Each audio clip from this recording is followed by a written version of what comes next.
문재인도 이재명도 국제 무대에서는 존재감이 없었습니다. 왜일까?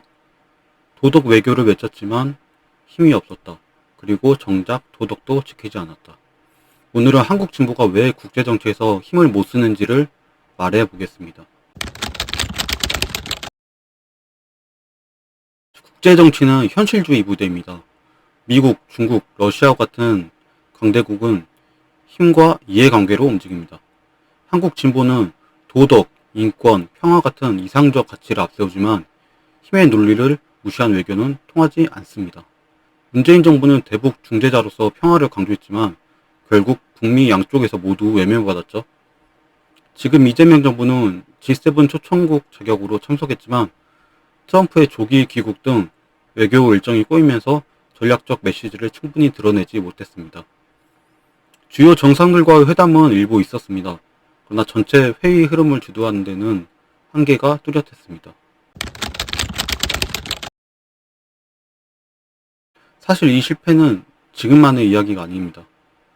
2005년 노무현 정부 당시 동북아 균형자론을 제시했습니다.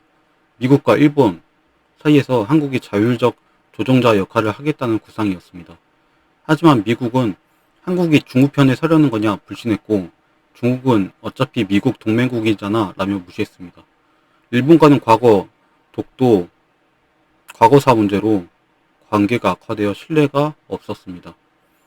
결국 균형자는커녕 양쪽 모두에게 불신당하는 외교로 전락했고 실질적인 외교 레버리지도 확보하지 못했습니다. 그런데 더 큰 문제는 이겁니다. 진보는 도덕을 말하지만 정작 북한 인권에는 항상 침묵했습니다. 해외 정상들은 북한의 인권 탄압을 꾸준히 지적해왔지만 한국의 진보 정권은 민감하다는 이유로 입을 닫았습니다. 북한과의 대화를 위해 인권을 희생한 것인데 결과적으로 대화도 못하고 국제사회에서도 비겁하다는 인상만 남기고 말았습니다. 인권을 말해야 할 나라가 침묵하면 아무리 평화를 외쳐도 외신은 신뢰하지 않습니다. 문재인 정부는 도덕 외교를 앞세웠지만 결과는 굉장히 냉혹했습니다. 2020년 북한은 개성공단 내 남북공동연락사무소를 일방적으로 폭파하며 사실상 평화협상을 파기했습니다. 한국 정부는 이에 강하게 대응하지 못했죠. 남북 대화는 완전히 단절됐습니다. 2017년 문재인 대통령 방중 당시에 한국 기자가 중국 경호원에게 폭행당하는 초유의 사태가 발생했지만 정부는 제대로 항의조차 하지 못했습니다. 오히려 국빈 방문 중에 정상회담 공동 기자회견이 생략되고 대통령이 혼자 식사를 하고 꽈배기를 먹고 굴욕 외교 논란이 일었습니다. 문재인 정부는 북미 중재자를 자초했지만 북한은 오히려 오지랖 넓은 중재자 행세는 그만하라며 노골적으로 비난했고 트럼프는 한국 없이 김정은과 직접 대화하려 했습니다. 2019년 판문점 회동에서도 문재인은 사실상 구경꾼 수준에 머물렀고 중재 외교는 실질적으로 실패로 귀결됐습니다.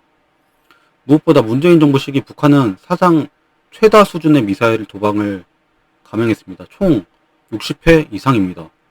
역대 어느 정부보다도 많았습니다.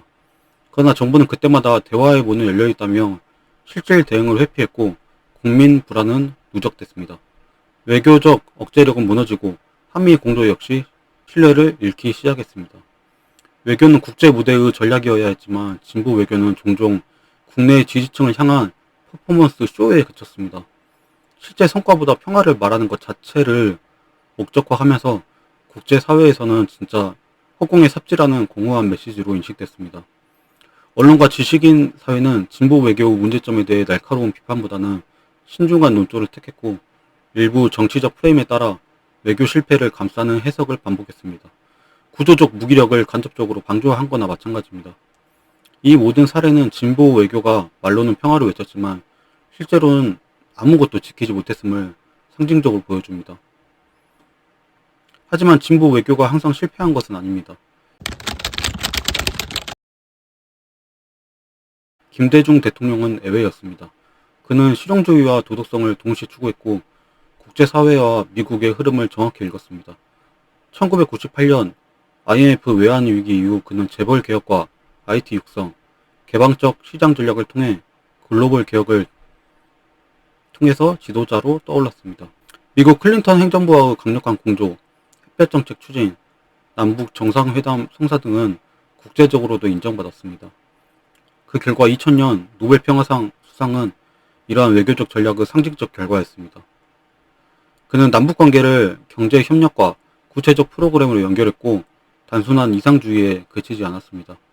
하지만 이후 그 진보 정권들은 그 전략을 계승하지 못했고 도덕 담론에 치우친 나머지 실질적인 외교력은 상실되었습니다.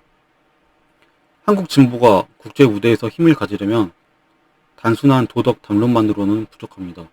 힘, 전략, 외교 레버리지, 그리고 진정성 있는 도덕성이 함께 가야 합니다. 진보 외교가 다시 힘을 가지려면 김대중처럼 실용과 이상을 함께 설계해야 합니다. 국제사회는 말이 아니라 실력으로 설득해야 합니다. 이상만 외쳐선 외교가 아닙니다.